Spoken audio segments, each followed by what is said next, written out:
défécator, on défèque sur les fakes. La possibilité que la Terre soit plate recueille l'approbation de 9% des sondés, parmi lesquels 18% des 18-24 ans. Alors on a beaucoup entendu parler de ce sondage qui est paru début 2018. Vous pourrez aller le regarder, hein. Comme d'habitude j'ai mis toutes les sources dans la description sous la vidéo. Et dans cet épisode, on va donc essayer de comprendre les raisons qui font que on pourrait être amené à penser que la Terre est plate, et on va mettre tout ça à plat. Bon, mais dès qu'on a traîné un peu dans les forums, on sait que c'est un sujet hautement polémique, que sur ce sujet, il y a des gens qui glissent très facilement vers l'insulte, en particulier dès qu'ils commencent à manquer d'arguments. Donc c'est un peu en leur hommage que j'ai donné ce titre, légèrement provocateur, mais qui donne bien le ton. Parce qu'évidemment, vous êtes chez Défécator, donc il y aura de l'humour dans cette vidéo, parce que ça va, les mecs, c'est bon, dédramatiser un peu, quoi, c'est pas votre vie qui se joue là-dessus, quoi. Mais en même temps, c'est pas parce qu'il y a de l'humour que l'objectif est forcément de se foutre de la gueule de ceux qui pensent différemment. Donc il n'y aura aucun terme méprisant dans cette vidéo, du genre platiste, plateux, globuliste ou globuleux, comme on en voit en général dans les vidéos sur ce thème ou dans les commentaires. Regardez par exemple le commentaire du mois. Il est bien dans cet esprit. C'était à propos de la Terre qui tourne. Bon, alors en même temps, on veut le prendre positivement. Moi je dis, le gars a plutôt l'air de vouloir prendre soin de ma santé. Justement, je tiens à le rassurer, j'ai repris l'entraînement et j'ai refait le régime, donc tout va bien. Par contre, s'il s'imagine que prolo, c'est une insulte, il est mal tombé. Moi, je suis fils d'ouvrier, petit-fils de mineur, je sais très bien d'où je viens, et je sais ce que je dois à mes parents. J'en suis plutôt fier. Donc, jusque-là, ça me pose aucun problème. Par contre, le fait de me traiter de porc, là, je dois dire, on bascule dans le côté obscur, et donc, dans la corbeille. Moi, j'insulte personne. Donc, vous êtes prévenus, les mecs, vous allez respecter vos interlocuteurs, sinon vous dégagez. Liberté d'expression, ça veut pas dire non plus liberté d'agression.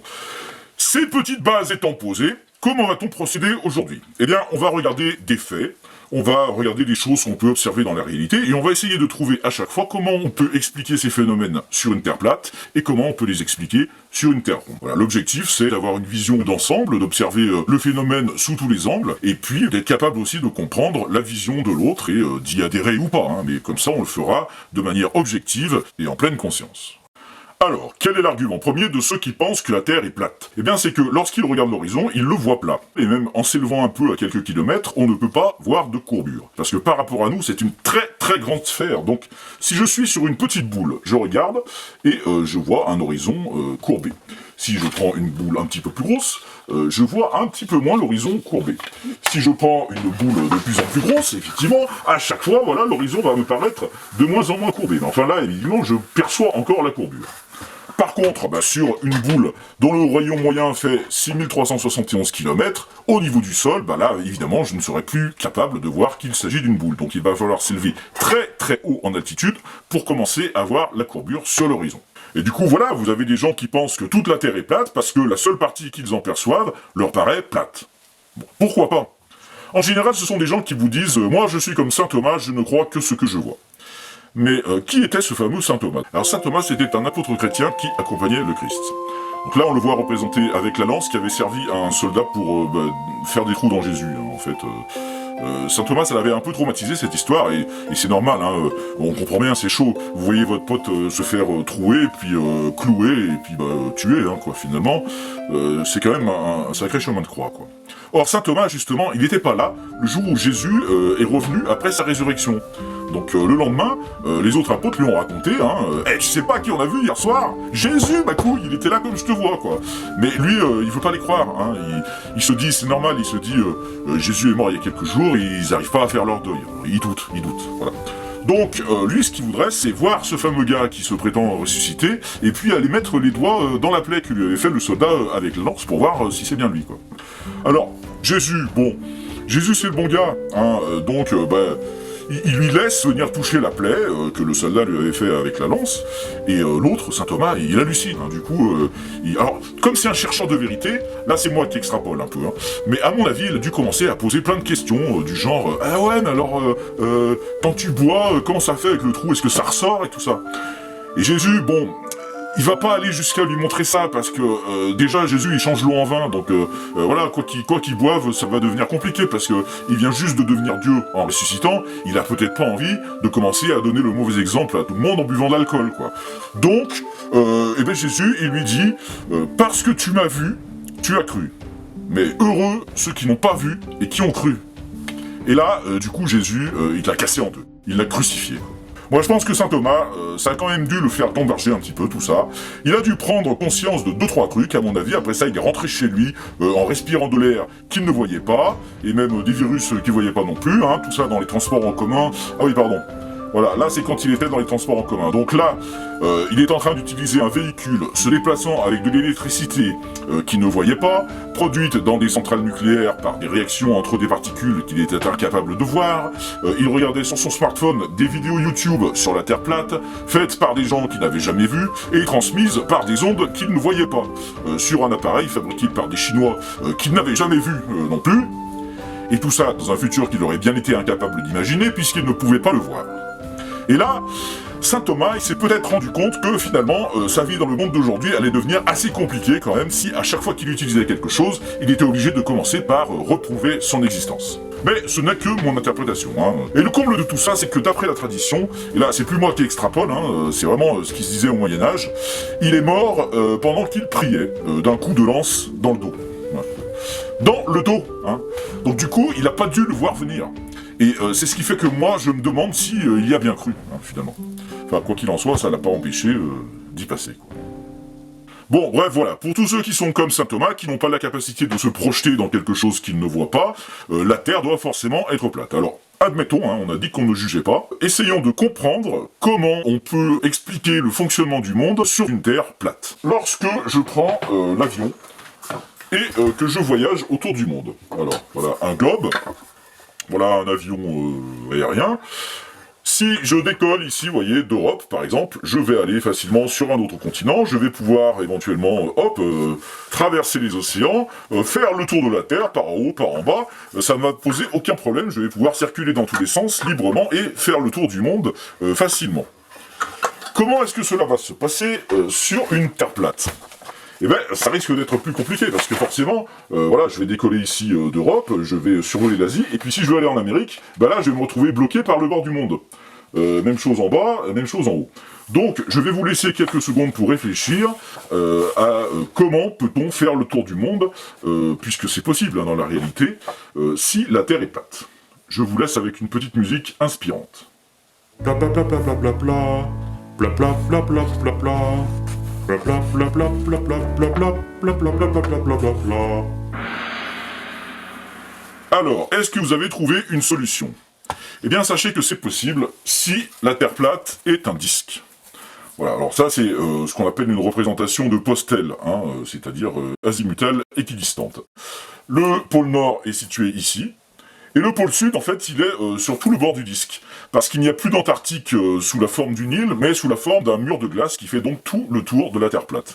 Et avec cette Terre plate en forme de disque, ben là, vous voyez, ça redevient possible de circuler tout autour du monde, parce que voilà, je vais prendre mon avion ici, et puis je vais décrire des cercles, et de cette manière-là, effectivement, je pourrais circuler facilement d'un continent à l'autre, et faire le tour du monde en allant ici, par exemple, toujours vers l'ouest, etc. Voilà, donc c'est une possibilité. Si vous l'aviez trouvé, vous marquez un point plat. Ne cherchez pas à comprendre à quoi ça sert pour l'instant, on verra ça plus tard.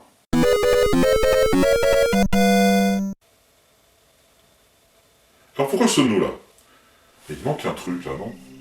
Ah, voilà, on n'y est pas là ? Attendez. À chaque fois que les médias parlent d'astronomie, c'est pour dire des conneries, bordel. C'est accablant. Allez, que cela ne nous empêche pas de lever vos pouces bleus au ciel et d'être astronogeek. Et c'est pas la classe, ça, j'ai toujours rêvé de le dire. Bon, alors, oui, effectivement, on est là parce qu'on va parler de la nuit et du jour. Sur Terre, lorsque le soleil est là, il fait jour, et lorsqu'il n'est pas là, il fait nuit. Hein, normalement, vous devez tous être d'accord avec ça. Si déjà, à ce stade de la vidéo, vous n'êtes pas d'accord, à mon avis, c'est pas la peine de regarder cette vidéo, vous allez avoir d'autres problèmes dans la vie que de savoir si la Terre est ronde ou plate. Hein. Alors, pour vous aider, je vais vous mettre des petites vidéos pendant que les autres réfléchiront au problème. Donc pour ceux qui ne sont pas largués, qui sont d'accord avec l'idée que le soleil amène le jour sur Terre, vous allez pouvoir réfléchir, je vais vous mettre une petite vidéo là de musique, réfléchir à comment ça se passe, qu'est-ce qui explique le jour et la nuit sur une Terre ronde. Pour les autres, vous allez avoir des vidéos qui peut-être pourront vous aider, je ne sais pas, à résoudre vos problèmes. Donc je vais les mettre sur la gauche. À la gauche, c'est le côté où tu as le cœur qui bat. C'est le côté où papa conduit la voiture. C'est parti. l'opposition systématique est un véritable blocage. C'est un symptôme d'une énergie bois qui est en excès. Fendage des bûches. La méthode classique consiste à utiliser une hache. Alors, est-ce que vous avez trouvé?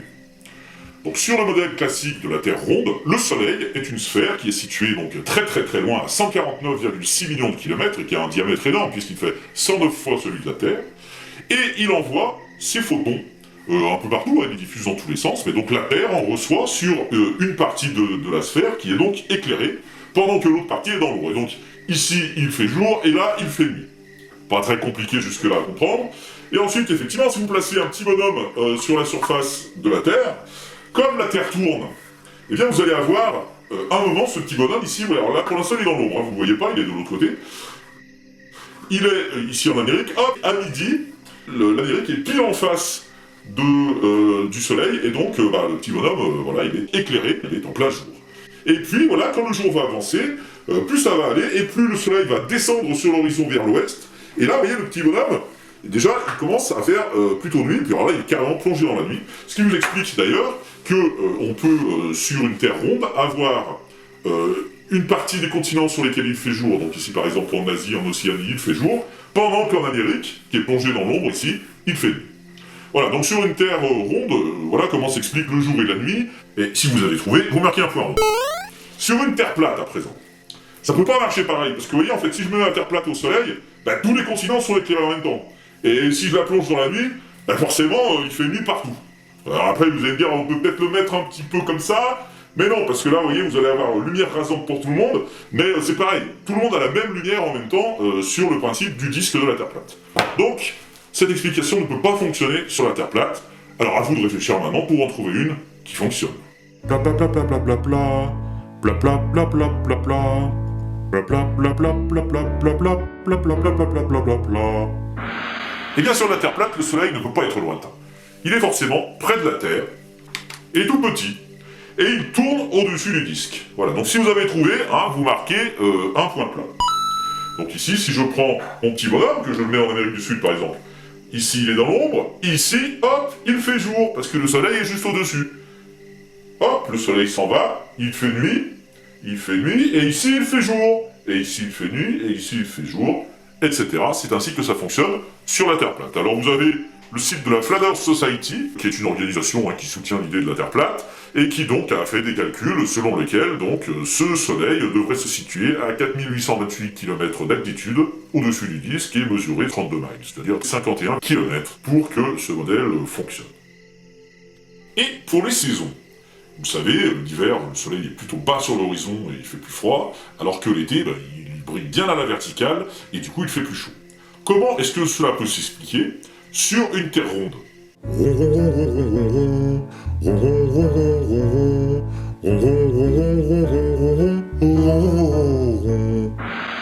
Eh bien c'est dû au fait que la Terre est inclinée et qu'elle tourne autour du Soleil. Alors si vous avez trouvé, vous marquez un point rond.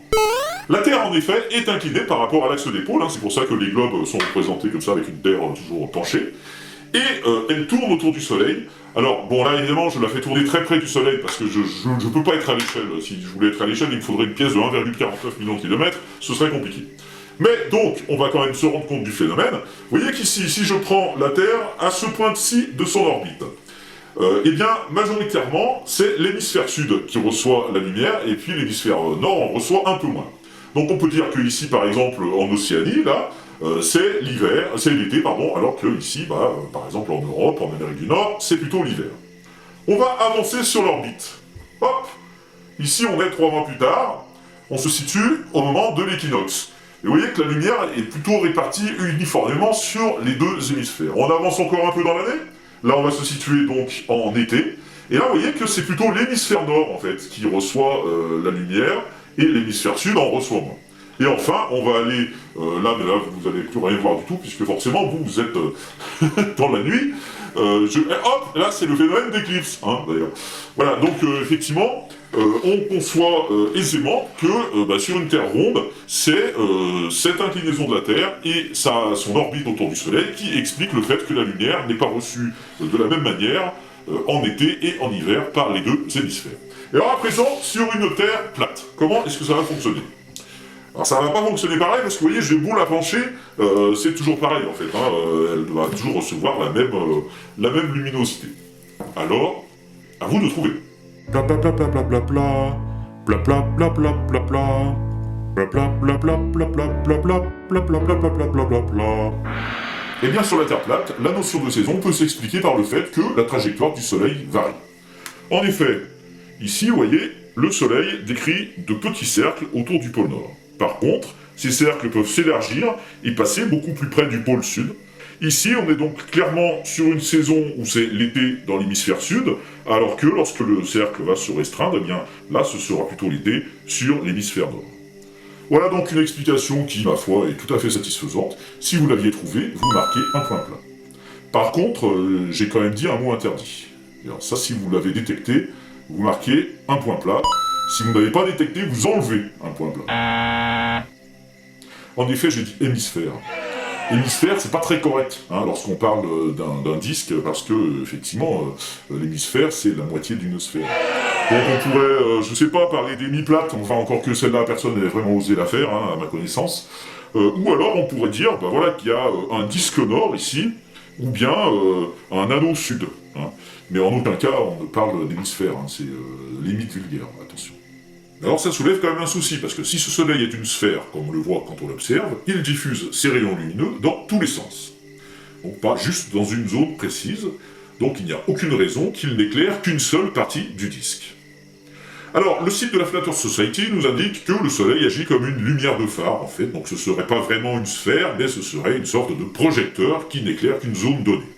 Ok. Mais malgré tout, étant donné son altitude, 4828 km, donc très très haut, même par-dessus les plus grands reliefs qui, normalement, n'atteignent même pas 9 km d'altitude, comment se fait-il qu'on ne le voit pas en permanence depuis l'autre bout du disque? Et bien là, la Flat Earth Society explique que ce serait dû à la perspective. Voilà. Mais cette explication n'est pas cohérente avec les chiffres qu'il donne, parce que 4828 km d'altitude, c'est très très haut. Et même quand le Soleil est à l'autre bout du disque, donc à 40 000 km, puisque la distance mesurée entre les deux pôles est de 20 000 km, eh bien on devrait continuer à le voir, puisque si on calcule l'angle, alors, un calcul d'angle sur un triangle rectangle, là c'est niveau collège 3e, ça nous fait un angle de 6,88 degrés. Donc ce n'est absolument pas négligeable. Donc du coup, perspective ou pas, même si le soleil diminue en s'éloignant, même s'il y avait des reliefs de temps en temps, on devrait continuer à le voir malgré tout parce qu'il se situerait bien au-dessus de l'horizon. Beaucoup de gens pensent qu'on devrait voir le soleil, de plus en plus minuscule, en s'éloignant. Mais ce n'est pas comme ça que la perspective fonctionne. Nos yeux voient toutes les lignes converger vers le même point de fuite. Ces lignes parallèles vont poursuivre leur descente, au-delà du point de fuite. Le soleil paraît s'enfoncer dans le sol, alors qu'en réalité, le soleil maintient toujours la même hauteur. La perspective n'est pas enseignée à la petite école. Ils ne veulent pas que vous compreniez comment fonctionnent vos sens. Alors on va tenter l'expérience. Vous êtes sur la Terre plate, au niveau du sol. Il fait nuit, et ceci c'est une lampe qui a un faisceau directionnel, comme le préconise la Flat Earth Society, pour représenter le Soleil. Il s'agit donc du Soleil, alors il fait 3 cm de diamètre, pour être l'équivalent du Soleil de la Terre plate de 51,5 km, il va falloir donc se mettre à l'échelle. On va donc devoir le monter à une hauteur de 2,81 m à l'aide de cette perche, ce qui me permettra donc de simuler un soleil situé à 4828 km d'altitude. Et je vais me déplacer jusqu'à atteindre la distance de 23 mètres qui représente en fait, à cette échelle, 40 000 km. C'est-à-dire que je vais aller à l'autre bout du disque de la Terre plate, de votre position qui est exactement au niveau du sol. Si vous voyez toujours le soleil à 40 000 km, ça voudra dire que cette histoire de perspective, c'est bien du pipeau.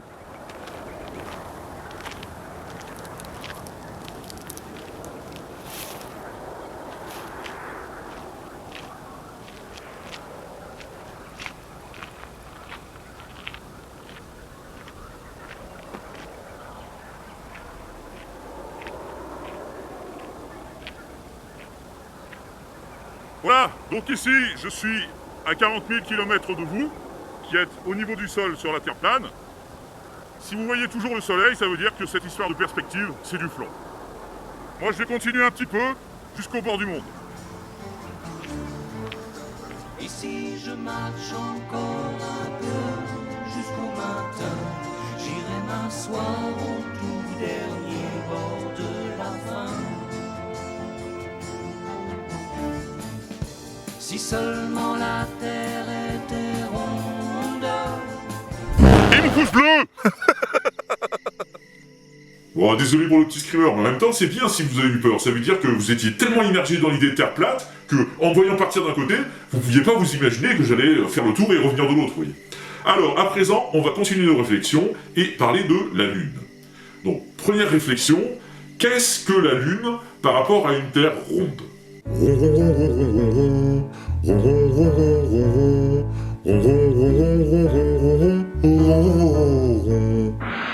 Eh bien, la Lune, c'est comme la Terre, c'est comme le Soleil, c'est comme le reste, c'est une boule. Hein. L'avantage de ce modèle, c'est que tout est sphérique et tout tourne autour de tout. Elle a un rayon de 1737 km, qui est donc 4 fois inférieur au rayon de la Terre. Et puis alors, elle tourne autour, mais donc à 385 000 km. Donc là, c'est pas du tout à l'échelle. Hein. Je vais vous montrer voilà, un schéma qui vous montre les choses telles qu'elles sont réellement à l'échelle. Vous voyez que c'est assez éloigné. Alors la Lune tourne autour de la Terre en 27 jours et 13 heures, et comme elle tourne sur elle-même exactement au même rythme, elle nous présente toujours la même face. Voilà, donc si vous aviez trouvé ces éléments, peut-être sans les chiffres exacts, hein, vous avez un point rond. À présent, nous allons nous intéresser aux phases de la Lune. Pourquoi est-ce que la Lune change d'aspect ? Pourquoi des fois c'est une pleine Lune, des fois c'est un croissant, des fois c'est un croissant dans l'autre sens ? Comment est-ce que ça peut s'expliquer sur une Terre ronde ? Réflexion. Ronde, ronde, ronde, ronde, ronde, ronde, ronde. Ronde, ronde, ronde, ronde, ronde, ronde. Ronde, ronde, ronde, ronde, ronde, ronde, ronde, ronde, ronde, ronde, ronde, ronde, ronde, ronde, ronde. Bon, bah c'est simple, on l'a dit. La Lune tourne autour de la Terre. Et donc, lorsqu'on l'observe depuis la surface de la Terre, selon l'endroit où elle se situe sur son orbite de 28 jours, elle va apparaître éclairée différemment. Alors, pour vous l'illustrer, on ne lésine devant aucun moyen. Hop! Voilà, donc une seconde caméra qui va me permettre donc de filmer l'apparence de la Lune depuis la surface de la Terre. Alors, tout l'intérêt d'avoir fait un trou dans la combi, c'est de pouvoir manipuler, hop, l'écran tactile. Voilà, c'est parti. Donc, ici, on va se situer dans la première position de l'orbite, là. Hop, donc un aspect de demi-lune, hein, on va dire en quelque sorte. Donc, on va se situer à présent un peu plus loin sur l'orbite. Hop, cet endroit-là. Donc là, vous allez voir que, ici, on a un aspect de pleine lune. Donc, troisième étape, ici. Donc là, on va avoir un aspect de quartier, mais qui va être différent, vous voyez. Alors, et puis, voilà, j'ai décroché la Lune. Donc, dernière étape, lorsque la Lune se situe dans sa dernière position, où là, effectivement, elle n'est pas éclairée, finalement, directement par le Soleil, mais plutôt par la réverbération du Soleil à la surface de la Terre. Voilà, et là, on est arrivé à la fin du cycle, et ainsi de suite. Alors, c'est pas si évident, il y en a qui, malgré tout, ne comprennent pas ça. Donc la théorie officielle dit que l'ombre que vous voyez là derrière, là, on voit pas la Lune en entier en fait parce que la Terre cache cette partie là. Vous voyez la théorie officielle. Donc voilà, si on voit pas le reste de la Lune, c'est parce que la Terre la cache. Mais je vois pas comment la Terre pourrait la cacher, puisque la Lune et le Soleil, là, sont tous les deux au-dessus de ma tête. Donc il y a un souci. Donc ce que montre cette vidéo, c'est d'abord l'échec de notre système éducatif, hein, ça je crois que c'est clair. Après, alors quand on a deux sous de bon sens, on peut y déceler la forme de la Lune. Parce que effectivement, lorsque la Lune est au Soleil, on voit bien qu'elle a une face éclairée, une face dans la pénombre, et puis qu'il y a un arrondi ici de l'ombre qui indique bien qu'on est sur une forme sphérique. Voilà. Sinon, personne, je dis bien personne, n'a jamais prétendu que l'ombre de la Lune était due à la Terre. Hein. C'est comme tout objet placé au Soleil, la Lune, effectivement, va avoir une face éclairée, une face sombre. Mais ça marche pour la Lune, comme ça marcherait pour autre chose. Vous pouvez reproduire l'expérience chez vous. Prenez un livre, par exemple. Un livre, vous le mettez au Soleil, il va avoir une face éclairée, et il va avoir une face dans l'ombre. Hein. Et encore, tout le monde n'est pas forcément familiarisé avec le concept de livre. Mais vous prenez une cloche à fromage, vous aurez exactement le même résultat. Ici, quelqu'un nous a parlé de l'ombre de la Terre. Pourquoi ? Parce qu'il a sans doute confondu, effectivement, avec un phénomène dont on parle de temps en temps, qui se produit 1 à 2 fois par an, et qui est complètement prédictible, hein, ça c'est mathématique, depuis l'Antiquité on sait les prédire, c'est le phénomène d'éclipse lunaire.